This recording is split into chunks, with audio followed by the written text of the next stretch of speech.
Muy buenos días o buenas tardes también por allá en la madre patria. Muchísimas gracias por acompañarnos y por estar aquí con nosotros, justamente con Thomson Reuters y Lex Latin en nuestro cuarto debate para hablar ya de la parte final de cómo pasar en estos temas de transformación digital que, como ustedes recordarán, hemos venido hablando a lo largo de estos eventos, primero sobre qué es transformación digital, cómo empezar, etcétera, pero hoy tenemos un panel de lujo, ¿no?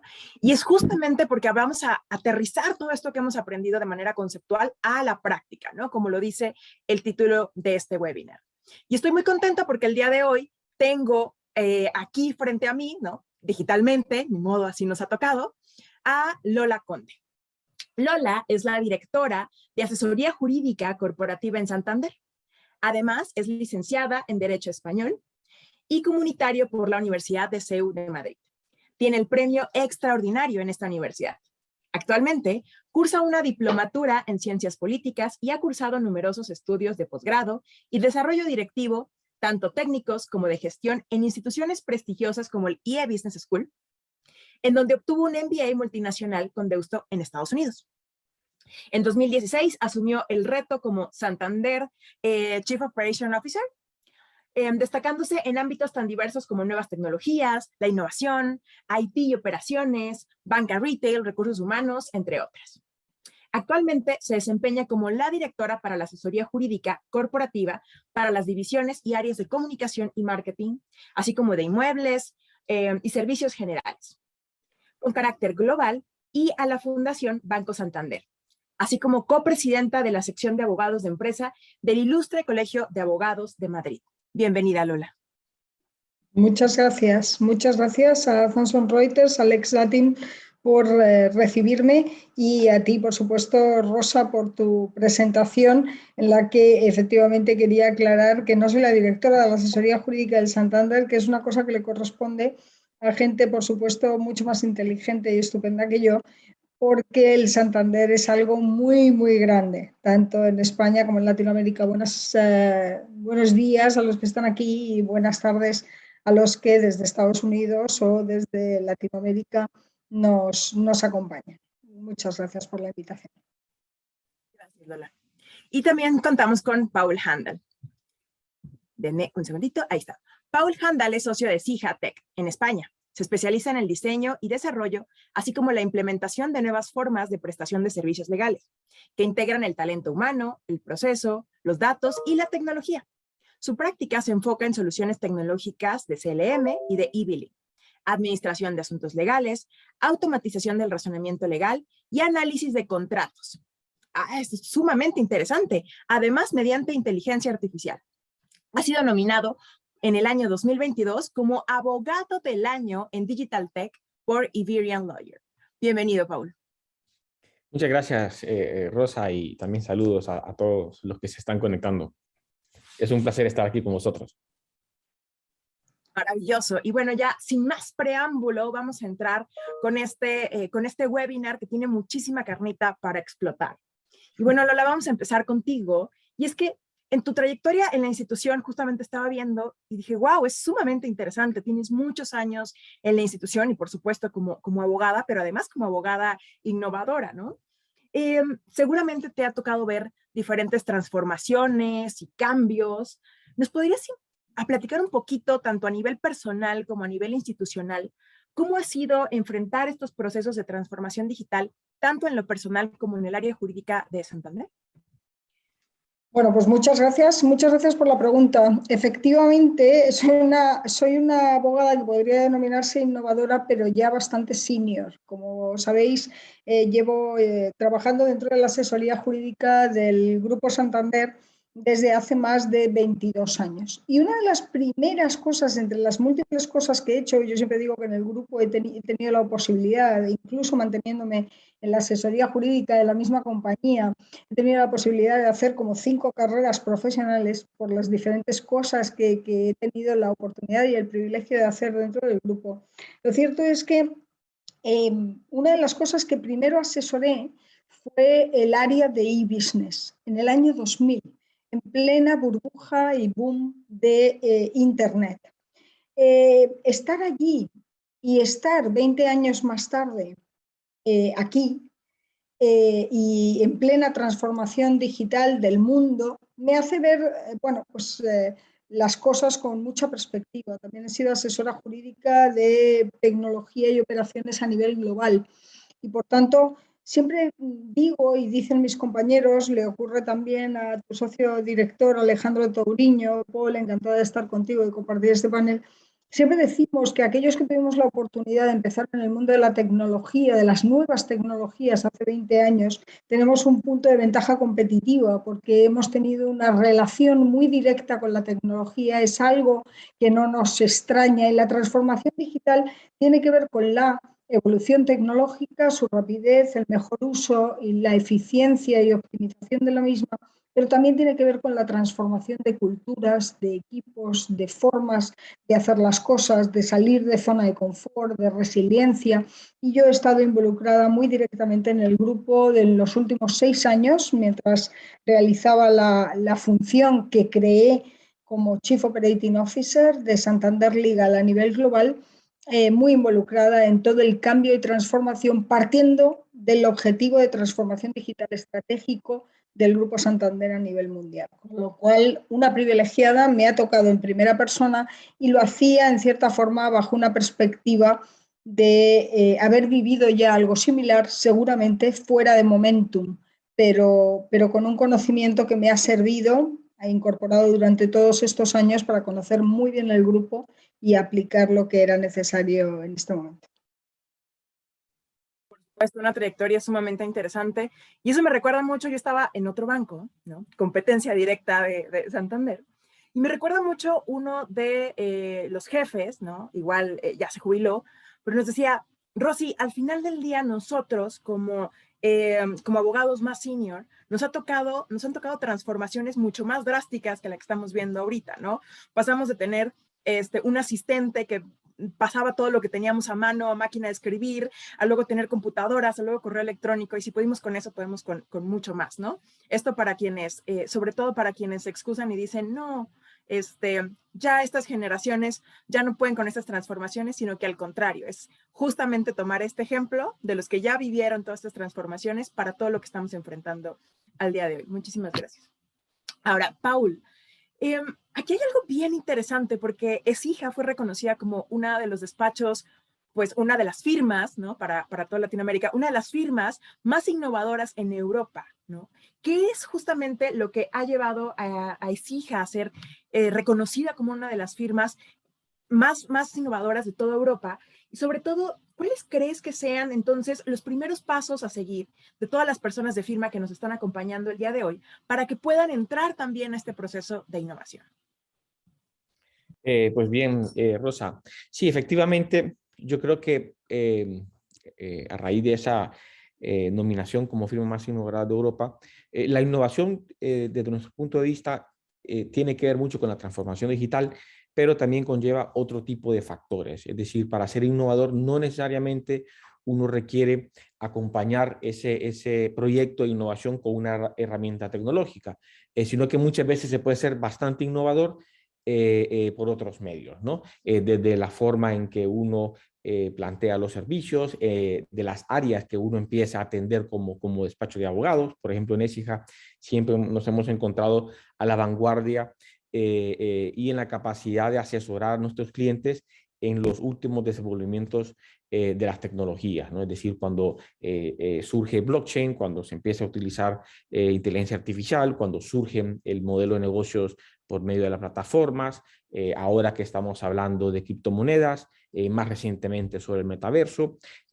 Nuestros clientes siempre se han destacado por ser esos clientes de los cuales son más innovadores en el mercado, ¿no? Es decir, suelen ser los clientes que primero empiezan a implementar ese tipo de cosas y justamente desde nuestro punto de vista, cada vez que se da una nueva innovación en este sentido en el mercado, una nueva tecnología que se empieza a utilizar, es el momento más interesante, pero también que comprende más retos para los abogados para asesorar a sus clientes, ¿no? ¿Por qué? Porque en ese momento todavía existen un montón de cuestiones legales, por ejemplo, que están sin resolver, o pues hoy en día no existe mucha regulación y es casi nula en cuanto a la inteligencia artificial, ¿no? Por ejemplo, existen algún tipo de normas que van surgiendo poco a poco, pero en general hay muchos puntos que están al descubierto, ¿no? Entonces sí se necesita por parte de los asesores legales ser bastante innovador, ser bastante creativo para efectos de acompañar a nuestros clientes en la incursión en estas tecnologías, ¿no? Yo creo que eso ha sido un punto que ha destacado mucho a la firma. Hoy por hoy tenemos a clientes que están haciendo consultas sobre criptomonedas, sobre metaverso, porque todo eso plantea cuestiones legales, ¿no? Y luego, por otro lado, también la innovación en cuanto a la implementación de tecnología. Es decir, vemos cómo nuestros clientes implementan nuevas tecnologías para, por ejemplo, transformar su modelo de negocio y nosotros, teniendo ese mismo ADN innovador, también hemos hecho lo mismo. Es decir, analizar todas esas tecnologías y realmente entender muy bien el valor que podrían agregar cuando se implementan para la prestación de servicios legales, ¿no? Existe una fase donde cada nueva tecnología que va apareciendo va causando inicialmente un hype, ¿no? Y el reto muchas veces está en lograr entender cómo poder valorar un tipo de tecnología más allá de ese hype. Cómo poder identificar un caso de uso que realmente sea el correcto para implementar ese tipo de tecnología, donde se agregue valor, donde sea factible utilizar esa herramienta tecnológica y siempre teniendo como visión mejorar el servicio que reciben nuestros clientes, ¿no? No solo se trata de hacer una transformación digital para hacernos la vida más sencilla a los abogados, sino que, hombre, si se puede conseguir eso, pues bien, pero principalmente la atención debe de estar en el cliente, es decir, cómo esta innovación, cómo esta implementación, esta utilización de este tipo de herramientas tecnológicas va a agregar valor a nuestros clientes. Puede ser por un montón de cosas, ¿no? Puede ser porque podemos prestar esos servicios de una forma más rápida, porque vamos a estar más disponibles si tenemos una ventana digital en donde el cliente pueda acceder a ciertos recursos ya automatizados, en donde podemos prestar al cliente cierto tipo de servicios que de otra forma hubieran sido, por ejemplo, muy caros para ellos. Y, en fin, cada tecnología tiene sus propios beneficios y lo que se trata es eso, ¿no? Entender qué es lo que buscan nuestros clientes y cómo agregar valor a los servicios que prestamos. Claro, sumamente interesante y cómo en realidad los tres están interconectados, ¿no? Primero empezamos, lo que nos decía también Lola, ¿no? Empezamos asesorando el derecho aplicable a la innovación y la tecnología y terminamos también adoptando un poco de esto para poder generar innovación y tecnología para el mundo del derecho, ¿no? Y creo que también puede ser, digo, no sé cómo ustedes lo vean, sobre todo en sus posiciones de liderazgo, pero también puede ser muy interesante para reclutar talento, ¿no? Porque obviamente estos abogados que pueden resolverte estos temas del metaverso y de las criptomonedas son apasionados de la tecnología y de la innovación. Pero si no estamos en una firma o en una empresa que tiene en su vena la innovación y la tecnología en el departamento jurídico, difícilmente lo vamos a traer. ¿O tú qué piensas en este sentido, Lola? Pues mira, estoy absolutamente de acuerdo con la atracción y retención del talento, pero si realmente lo que me estás diciendo es quiénes tienen que estar involucrados en este proceso de cambio, mira, tienen que estar involucrados del primero al último, porque aunque hay estudios que dicen que en el momento de transformación digital, hablando exclusivamente de tecnología, siempre te encuentras pues, diferentes grupos, gente que son early adopters, gente que van a ser tus champions al final o durante los procesos y gente que se va a ir incorporando al proceso de transformación conforme vaya creyendo en él. También se habla de dinosaurios, se habla de gente que directamente va a rechazar cualquier tipo de cambio. Bueno, yo creo que un buen líder transformacional a día de hoy en una compañía, teniendo en cuenta que la transformación digital es simplemente el contexto general, no es algo por lo que puedas optar, tiene que estar en las venas y en el corazón de cada una de las compañías en la actualidad. Yo lo que pienso es que un líder que mueva la asesoría jurídica de este tipo de organizaciones tiene que lograr captar también a esos denominados dinosaurios. Porque no solamente necesitamos gente que use la tecnología, o que sea y tenga y haya tenido una trayectoria absolutamente, digamos, enfocada en diversity and inclusion, o que sepa perfectamente lo que es ESG o criterios ASG en la actualidad.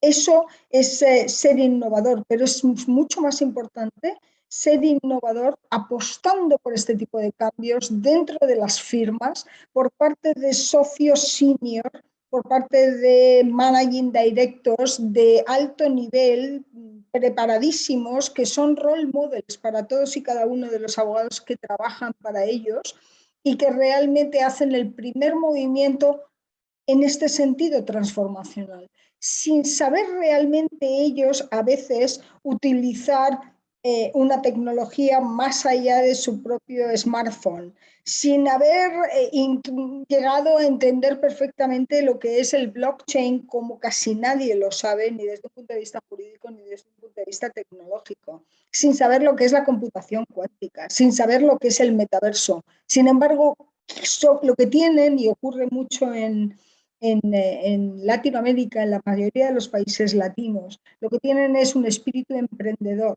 que les hace ver el futuro y apostar por él antes a veces que a gente más, digamos, actualizada hoy en el mundo tecnológico. Y yo creo que hay que apostar precisamente por esos líderes que son capaces de hacer y crear una transformación, tomando y trayendo on board a todos y cada uno de los abogados de sus firmas o de sus equipos in-house, de una manera o de otra, aportando mayor valor añadido. ¿Los abogados vamos solos en la transformación digital o en el caso de Santander y Écija hubo profesionistas de otras áreas del conocimiento? Paul. Perdón, te cortaste un poco al principio, no pude entender muy bien.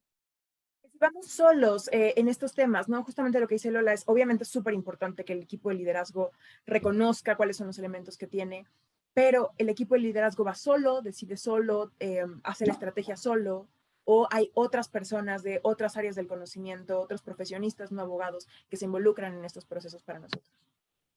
Sí, bueno, definitivamente para lograr una transformación digital efectiva de cualquier institución, no solo para las firmas legales, se requiere la participación de la mayoría de los involucrados. Es decir, al final uno puede implementar una herramienta, sin embargo, es importante distinguir entre la implementación de la herramienta y la adopción de la herramienta. Es decir, nosotros podemos invertir muchísimo dinero en crear una solución o implementar una solución para la administración de asuntos legales, por ejemplo, pero luego, una vez que se han gastado todos esos recursos en la compra de la herramienta, en implementación, en la migración de datos y otro montón de cosas que hay que hacer, al final los abogados, que es quienes deberían de utilizarlo, continúan haciendo lo que hacían antes, ¿no? Es decir, continúan administrando los casos, por ejemplo, de una forma manual.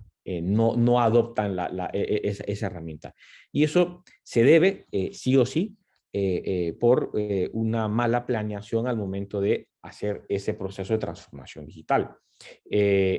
También se puede ver un tema de cultura empresarial, ¿no? Pero muchas veces, independientemente de la edad de las personas que estén en la institución, del tipo de profesionales, ¿no? Se dice que los abogados solemos ser personas lo menos innovadoras posible, ¿no? Personas muy tradicionales.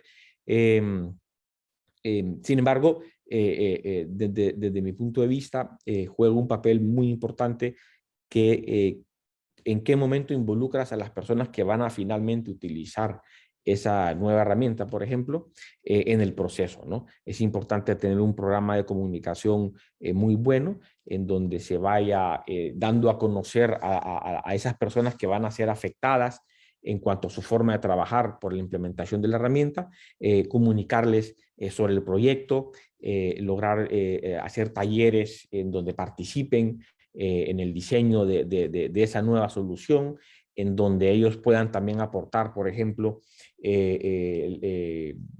información que logre identificar cuáles son esos pain points que hay que resolver, porque de nada serviría implementar una herramienta que al final, pues, un abogado que tenga un cierto cuello de botella, un pain point, ¿no?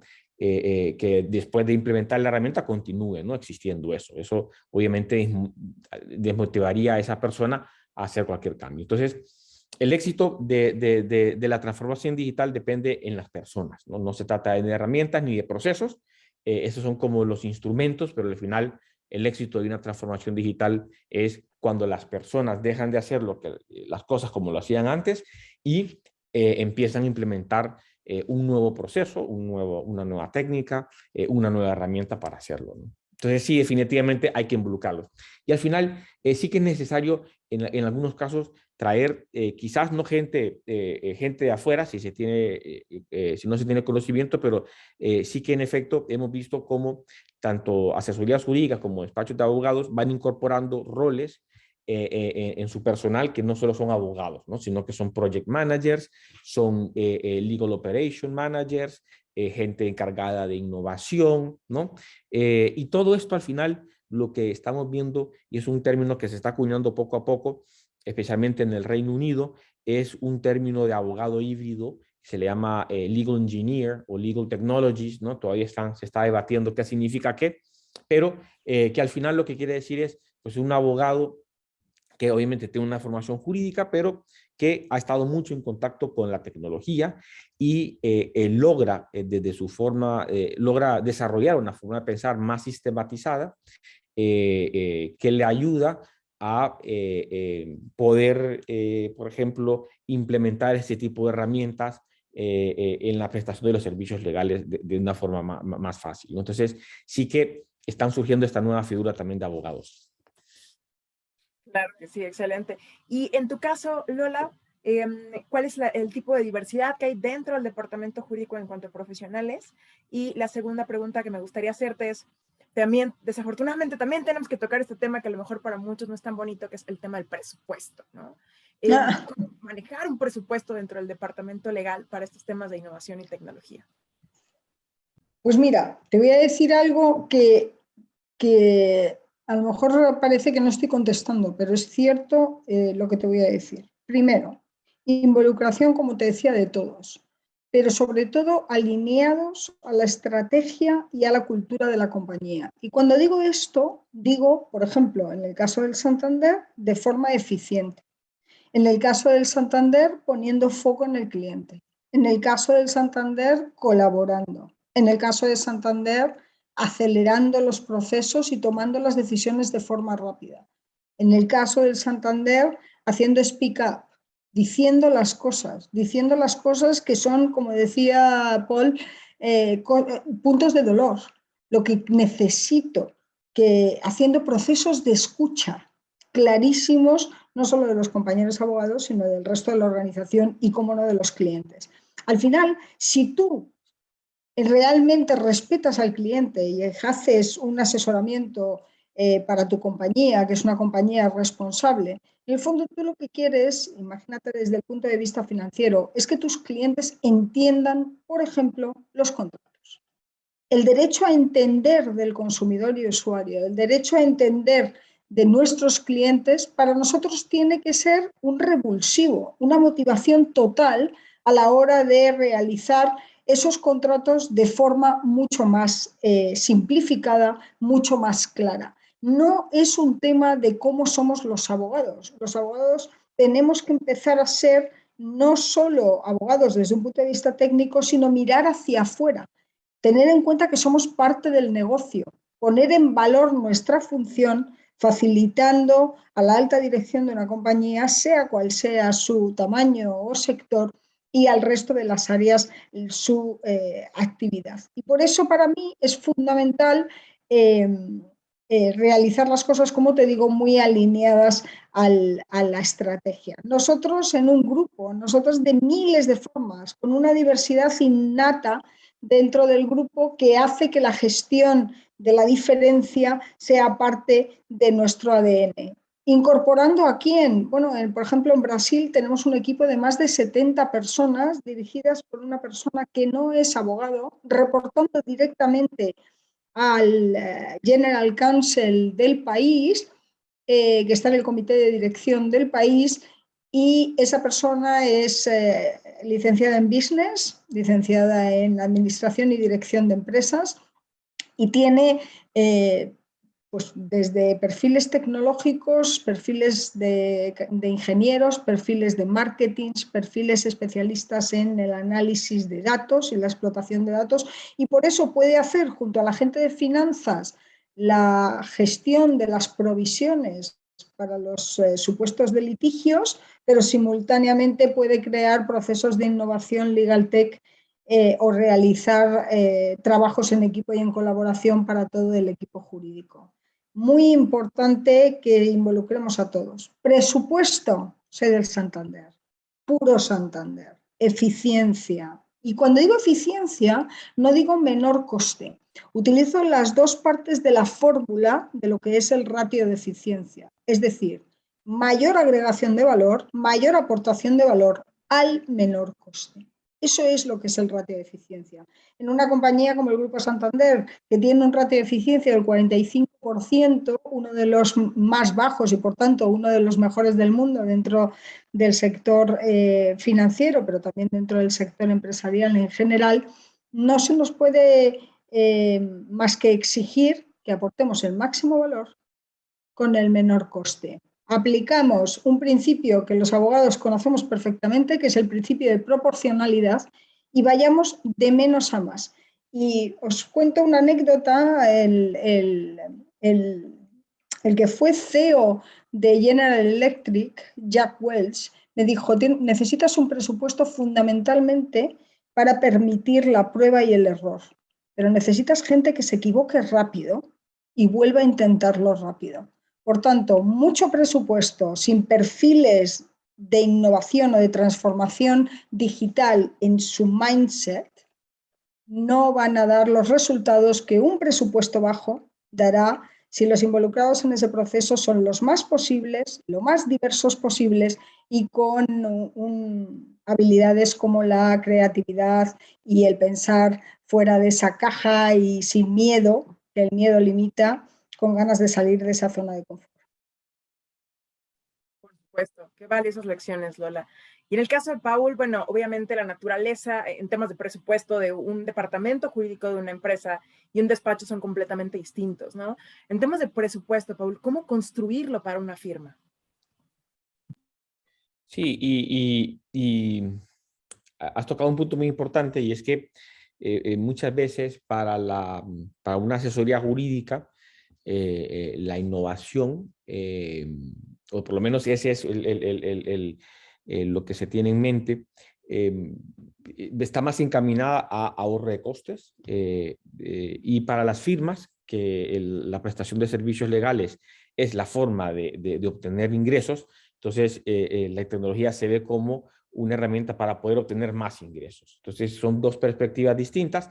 Al final, en ambos casos hay que agregar valor. Al final existe ahora un shift que está sucediendo en cuanto a los departamentos legales, de dejar de ser un simple centro de costos y convertirse en un departamento que realmente agrega valor, ¿no? Sin embargo, siempre son dos enfoques algo distintos, ¿no? Que tienen sus matices.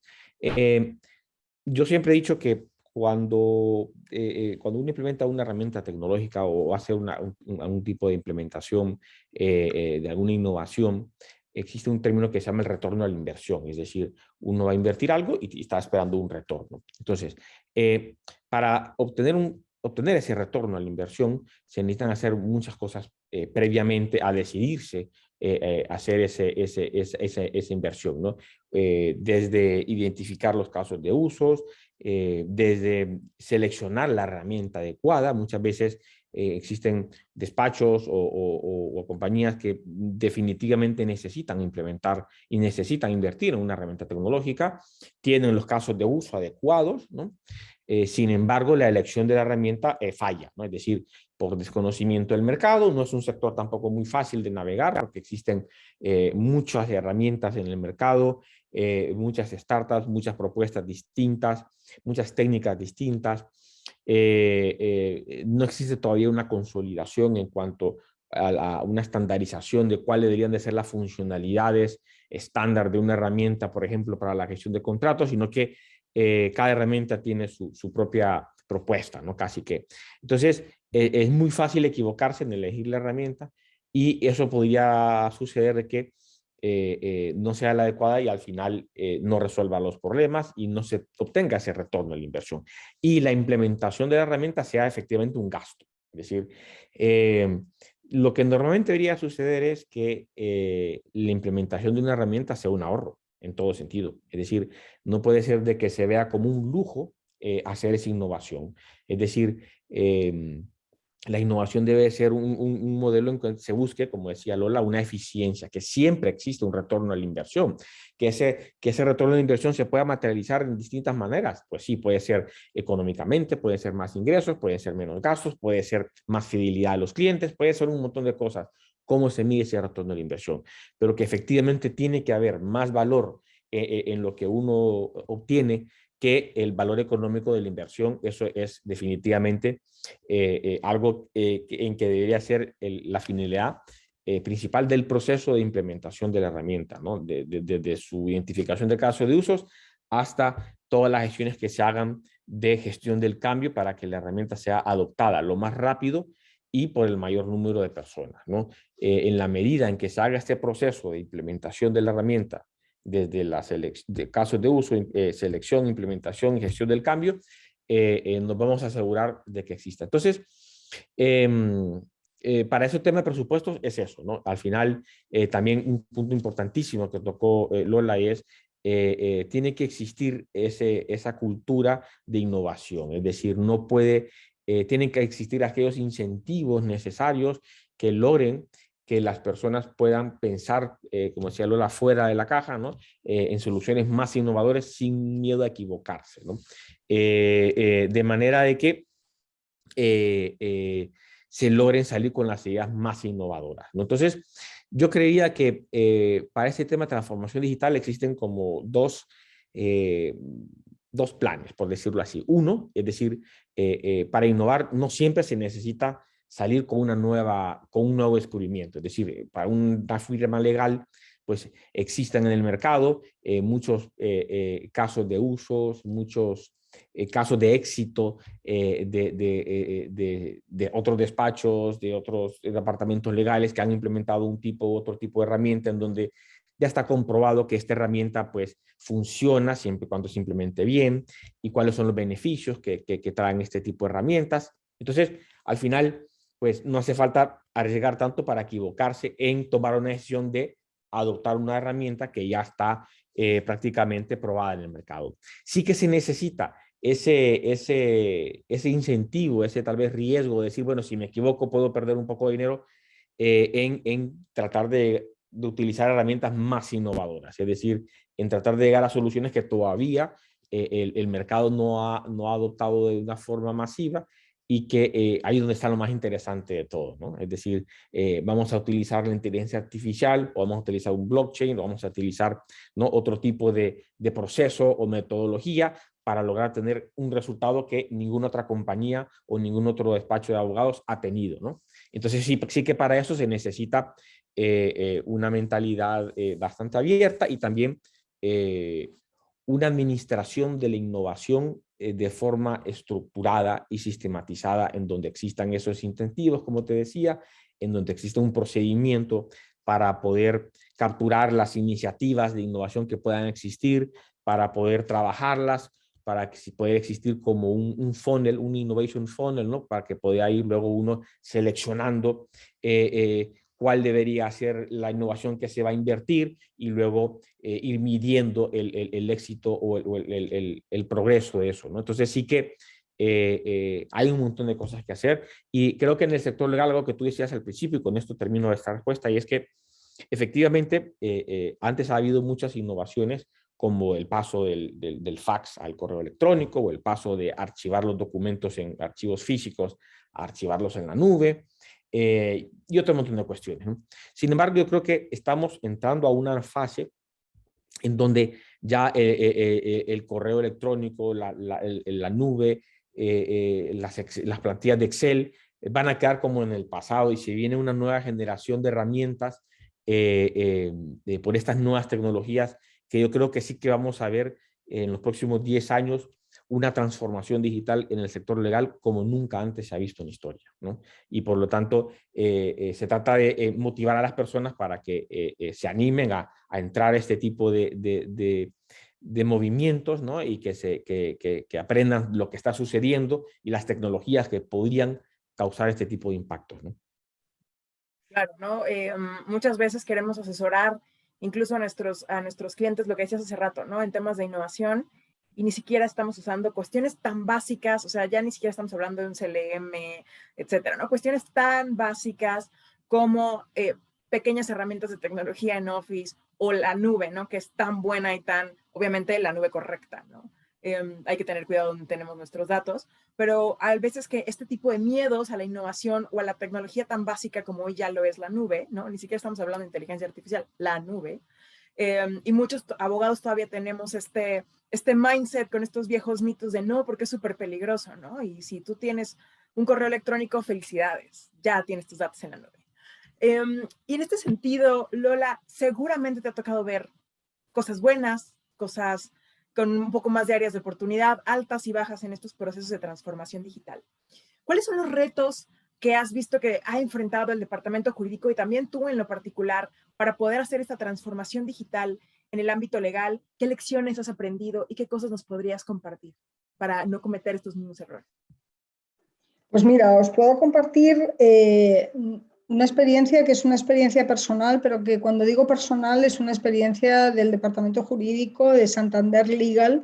Yo creo que no solamente en Headquarters, que es donde yo tengo en el centro corporativo el privilegio de trabajar, sino también a nivel mundial, porque a día de hoy el concepto de Chief Operating Officer, Legal Operations, tras 5 años ha sido convertido en una función nueva dentro de la estructura organizativa del grupo, está incorporado dentro del skill model del grupo, sabemos lo que queremos en los perfiles que vamos a incorporar, sabemos lo que van a tener que realizar, hay un job description, y eso hace 5 años ni siquiera existía. Mi experiencias personales, la combinación de, bueno, pues como te digo, de la estrategia, del talento que hay en mi compañía, en mi grupo, y también la forma de hacer las cosas puesta al servicio, pues al final, de nuestros clientes como foco. Un estratega, mi jefe en aquel momento, secretario general de la compañía, del grupo. Lola, después de 17 años siendo asesora jurídica de prácticamente todo dentro del grupo, quiero que dejes de hacer eso. Bueno, esto. Te necesito por tu perfil para hacer otra cosa, una cosa que no existe. ¿Cómo? La primera sorprendida fue yo. Él sabía lo que buscaba, yo ni siquiera me identificaba con eso. Yo le dije, yo soy abogada, no entiendo muy bien qué es lo que dices y creo que no lo he hecho mal hasta este momento. No, lo has hecho estupendamente, pero tu conocimiento del grupo, tu conocimiento de la innovación, el mundo tecnológico, porque has estado durante 17 años asesorando ese mundo, tu conocimiento de las personas, tu foco en las personas, en los equipos, tu forma de hacer las cosas, necesito ponerla al servicio de crear una nueva función que gestione todo lo no jurídico para lo jurídico. Y dije, es que no entiendo nada de lo que me estás diciendo. Bueno, ¿qué quieres que haga? Ya veremos. ¿Vale? Entonces él vio estratégicamente la necesidad hace 6 años de empezar a poner en marcha algo así. Y buscó el perfil dentro de lo que tenía que creyó más adecuado. Y renunció a tenerme haciendo asesoramiento jurídico, que hasta ese momento había sido bueno, porque creyó en la importancia, en la relevancia de esta función. Me dio 100% de autonomía, puso un General Counsel para el grupo al que reporté, que es Óscar García Maceiras, conocido por su mindset innovador y por su capacidad de gestión, además de excelente abogado con la cabeza perfectamente estructurada y mucha capacidad estratégica, y él empujaba y yo hacía, pero no sola. También decidió precisamente que fuera una compañera dentro de la asesoría jurídica, Gloria Sánchez, directora de asesoría jurídica también, la que se dedicara específicamente a hacer ese mapeo del Legal Tech en el estadio en el que en ese momento estaba revolucionado, y estuvo prácticamente 2 años dedicada a conocer perfectamente todo lo que tenía que ver con el desarrollo tecnológico para la tecnología para el derecho, la tecnología para los servicios jurídicos, con el objetivo de asesorarnos internamente, con el objetivo de elegir bien. Por mi parte, mi primer ejercicio fue poner en marcha un panel corporativo de firmas que no tenía que ver con nada digital, tenía que ver con estar y establecer relaciones con aquellos despachos más cercanos a nosotros. Dentro de nuestro panel está también Écija, que tuvieran un footprint que respondiera a al nuestro, que tuvieran una mentalidad, valores e impulsos similares a los nuestros y que nos acompañaran desde el punto de vista jurídico, pero también en cuanto a la forma de hacer. De ese modo constituimos pues uno de los paneles corporativos desde mi punto de vista más importantes del mundo, porque tenemos las referencias más claras. Pero durante casi 3 años lo que estuvimos haciendo es estableciendo los términos y condiciones de la relación y buscando formas de aprender los unos de los otros.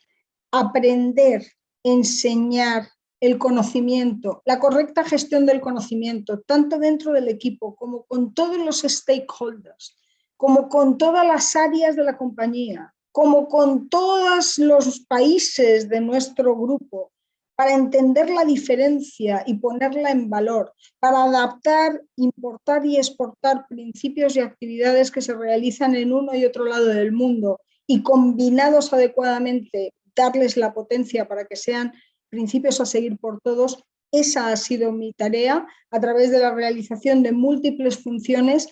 Creo que cada uno tiene que adaptarse, creo que lo que hay que hacer es querer, y creo que a veces no necesitas una única persona que lo lance, porque no hay un headquarters. A veces necesitas 2, 3 personas. A veces necesitas lanzar una cultura de innovación y empujar. En eso Óscar García Maceiras y el propio Jaime Pérez Renovales, el secretario general, fueron los motores para que todo el mundo empezara a entender: chicos, queramos o no queramos, esto está cambiando. Mañana os voy a poner a programar. Cuando tú lanzas mensajes de este tipo, unos se asustan muchísimo y otros dicen: programar, bueno, pues aprendo. Y otros entre medias dicen: pues cuando aprendan los primeros, yo, si hay que programar, programo, pero a día de hoy tengo mucho lío. Y al final la gente quiere participar. Y os voy a decir una cosa: no se nos olvide que somos abogados. Es decir, el conocimiento técnico jurídico es fundamental. Lo que tenemos es que crear y complementar eso con skills, con capacidades, con características propias de un abogado de esta nueva era y para el futuro. Es decir, gente que no tenga miedo al cambio, gente resiliente, gente que apueste por una planificación estratégica, gente que sepa gestionar proyectos, gente que se acerque a las cosas que otras áreas saben hacer mejor sin dejar de ser abogados. Gente con un conocimiento jurídico como es el de la asesoría jurídica del grupo, que desde mi punto de vista es una de las asesorías jurídicas con más de 1.200 abogados más potentes del mundo y sin lugar a dudas con un nivel de excelencia en cuanto al conocimiento de la prestación de servicios internos y externos mayor. Wow. Creo que es un equipo enorme. Seguramente mi cara no fue la única.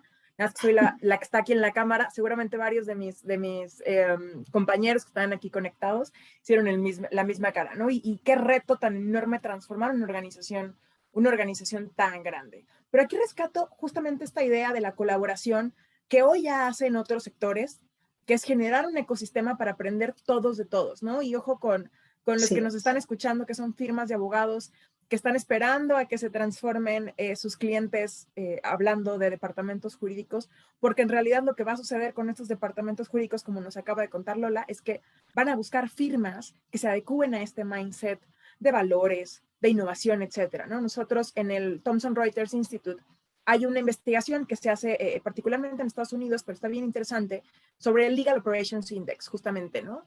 Y empieza en la última encuesta, ¿no? Que acabamos de lanzar, a diferencia de la anterior, que fue en 2018, hoy ya sale un criterio que las empresas están pidiendo a sus firmas, que son temas de diversidad de género, ¿no? Que son los que ellos consideran que son los más fáciles de cubrir, más que otros temas de raza. Los de género son los más fáciles porque las mujeres somos el 50% de la población, ¿no? Entonces ya empieza a ser uno de los muchos criterios que piden algunas empresas a las firmas de abogado. Ojo también por ahí con las nuevas tendencias, que nos llegan un poquito más tarde en Latinoamérica, por eso no quiere decir que la inercia no venga, ¿no?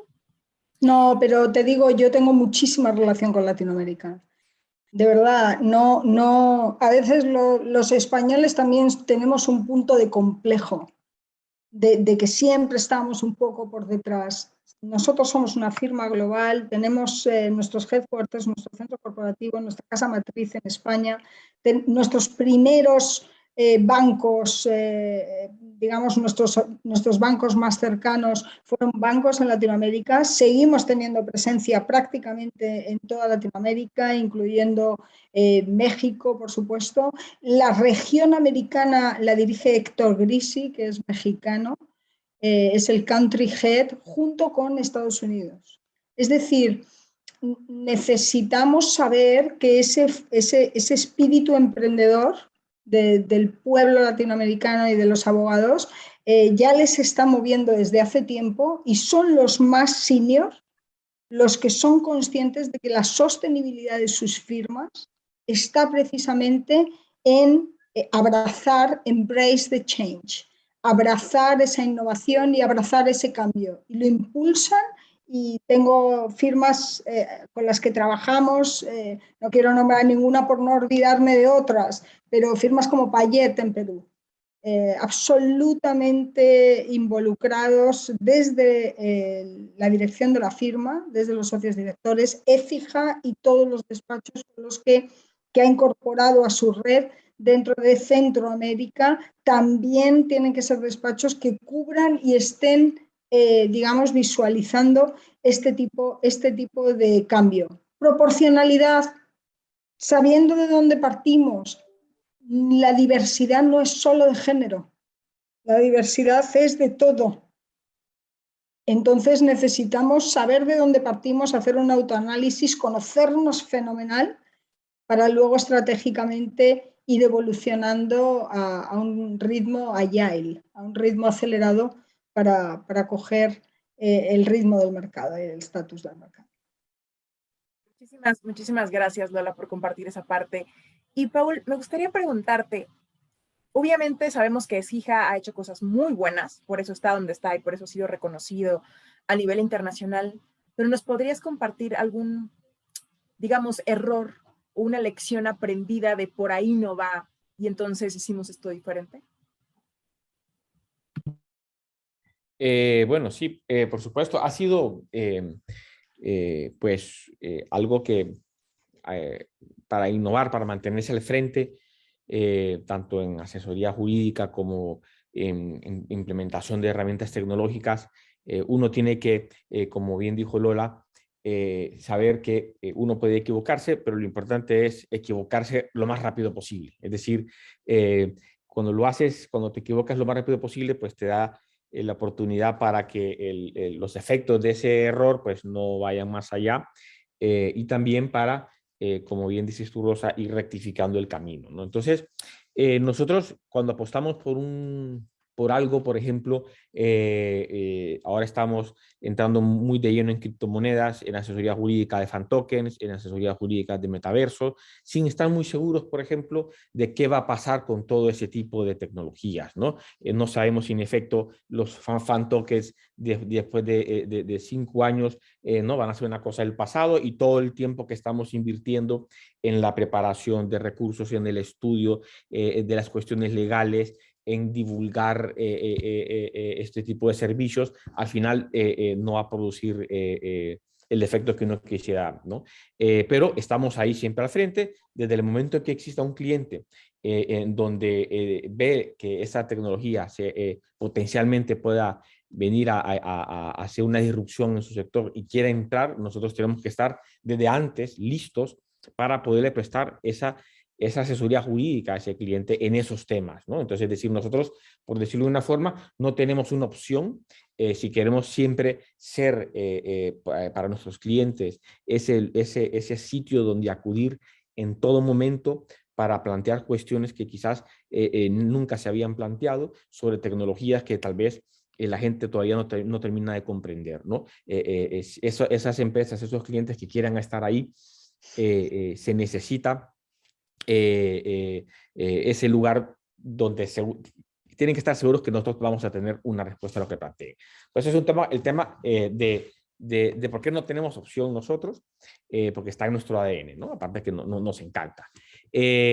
Luego, pues cuestiones de errores, pues sí, al final nosotros internamente, pues yo me encargo y también por una orden de Alejandro, ¿no? Es decir, bueno, Pinapol, veo que compartimos esta visión en cuanto a lo que es Legal Tech, y quiero que nos ayudes a incorporarlo internamente en la oficina y también para nuestros clientes. Es decir, no solo hacer una transformación digital interna, sino que también ir y buscar con clientes, ayudarles a nuestros clientes, a las asesorías jurídicas de las empresas con que trabajamos, a hacer esa transformación digital. Entonces, una de las cuestiones que sí, por ejemplo, yo en lo personal tuve que como redirigir un poco fue en cuanto a la conformación de equipo, ¿no? Como decía Lola, nosotros tenemos una visión bastante técnica aquí en ESIJA de lo que se trata en la utilización de tecnologías. Entonces, mi primera misión fue, bueno, vamos a encontrar adeptos que quieran entrar a este nuevo mundo de innovación. Y mandamos una serie de comunicaciones internas para lograr conformar un equipo de legal engineers, por decirlo así, ¿no? Y al final el efecto fue muy bueno, pero al final, al mismo tiempo, nos hizo tener que rectificar un montón de cosas, y es que se vino una avalancha de personas interesadas, porque hicimos esta iniciativa desde Madrid a todas las oficinas de Latinoamérica, ¿no? Que somos casi 950 abogados. Entonces, ¿no? Una avalancha de personas pues diciendo, pues estamos interesados, ¿no? En cada oficina eran 5 o 6 personas de todo tipo de edades. Y entonces al principio el programa tuvo mucha gente involucrada para lograr hacer ese tipo de actividades. Y luego que al final lo que terminó pasando fue que fue más eficiente, o lo que hemos hecho es formar un equipo muy concreto aquí en Madrid, y luego irlo expandiendo en Latinoamérica, y eso ha funcionado mucho más rápido que tratar de hacerlo de una vez. Entonces, ese fue como un pequeño contratiempo, pero justamente ahora, por ejemplo, contamos con un equipo muy bueno, no solo en España, sino que también en varios países de Latinoamérica, que conocen muy bien las tecnologías. Aquí en Madrid, por ejemplo, ya estamos programando, varios abogados, hemos lanzado hace un par de semanas una aplicación laboral para nuestro departamento laboral, que lo que hace es analiza un montón de cuestiones sobre una empresa y logra de forma automatizada ejecutar una serie de razonamientos legales y de criterio para poder determinar el nivel de exposición que puede tener una empresa en cuanto a ciertas contingencias en el ámbito laboral, y recomendar las medidas a implementar para disminuir esa contingencia, ¿no? Y esa herramienta, el equipo que tenemos es un equipo bastante ágil, en donde nosotros hoy en día ya tenemos la capacidad instalada, por ejemplo, de poder tener desde una idea de este tipo de aplicación a tener ya un prototipo funcionando en cuestión de un par de semanas, ¿no? Algo que de la forma tradicional pues tomaría 6 meses, ¿no? En tratar de hacer un prototipo, y nosotros de eso a la puesta ya y la utilización podrían pasar un par de semanas más. Es decir, que entre 1 mes y medio nosotros ya estaríamos listos de poder lanzar una nueva aplicación desde cero, ¿no? Partiendo de una idea. Entonces, creo que eso nos hace un equipo bastante interesante aquí en España. Y obviamente los demás países en Latinoamérica ya están empezando también a implementar ese tipo de cosas, ¿no? Claro. Perdón, Lola, adelante. No, simplemente iba a decir que teniendo en cuenta la audiencia que tenemos, yo soy experta, bueno, experta es una tontería, ¿no? Es simplemente que soy muy experimentada porque he hecho mucha negociación y como profesora doy clásica, digamos, clases o técnicas de negociación para abogados.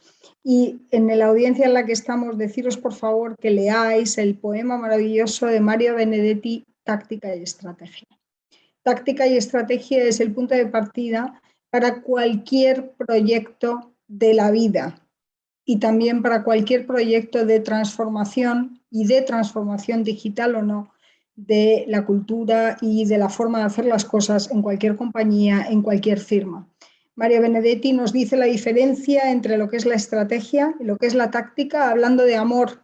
Y aunque es uruguayo y me ha parecido ver algún compañero argentino que seguramente tendrán esa rivalidad maravillosa que tenemos los que vivimos tan cerca y somos tan iguales, algunos piensan que es argentino. Y por favor, os recomiendo muchísimo como tip que las cosas bellas y potentes a veces están al lado. Qué maravillosa lección, justo para entrar a la parte de las conclusiones, ¿no? Y se nos está acabando el tiempo. Y tomando esta cuestión, me gustaría preguntarles, si me podían compartir en 1 minuto, 1 minuto y medio tal vez, para ustedes, en forma de conclusión, ¿qué considerarían una transformación digital exitosa? Primero Paul, en las firmas y después Lola en un departamento jurídico. Vamos contigo, Paul. Perfecto. Pues lo que dije antes, uno tiene que partir con una finalidad concreta que para temas de firmas legales debería ser siempre el cliente. Es decir, todo proceso de transformación digital debería tener como centro al cliente de la firma legal, que no sea, ¿no? para otro tipo ¿no? de fines. Y luego, una vez se tenga eso bien claro, es decir, cómo hacerle mejor la vida a nuestro cliente, que sea producto que se siga un proceso lo más sistematizado posible, sin que eso haga imposible que la gente pueda ser creativa, pero seguir un proceso muy sistematizado de innovación. Mucha gente quizás cree que innovar o hacer una transformación digital se trata, ¿no?, de tener ideas locas y de hacer cosas extrañas, ¿no?, o arriesgadas. Y al final, pues, tiene un poco de eso, pero sí siempre siguiendo un proceso bastante sistematizado que logre garantizar que se está enfocando muy bien cuál es el producto final que se quiere hacer, cuál es el resultado final que se quiera lograr. Entonces, creo que desde el principio, desde el planteamiento de por qué nos queremos transformar digitalmente o cuáles son las iniciativas que queremos hacer, creo que eso es lo más importante. Y para una firma legal que está comenzando este proceso, deberían dedicar el máximo tiempo en esta fase inicial, es decir, no tomar eso por sentado, decir, bueno, sí, nosotros tenemos que transformarlos, pero porque sí, ¿no? Y luego al final del camino van a terminar perdidos sin encontrar un horizonte hacia dónde ir o una razón por la cual seguir invirtiendo el dinero o más tiempo porque no se lo plantearon muy bien al principio. Entonces, pues mi recomendación sería eso, ¿no? Tener muy concretamente definido los motivos que nos están llevando a nosotros como una firma legal para innovar, ¿no?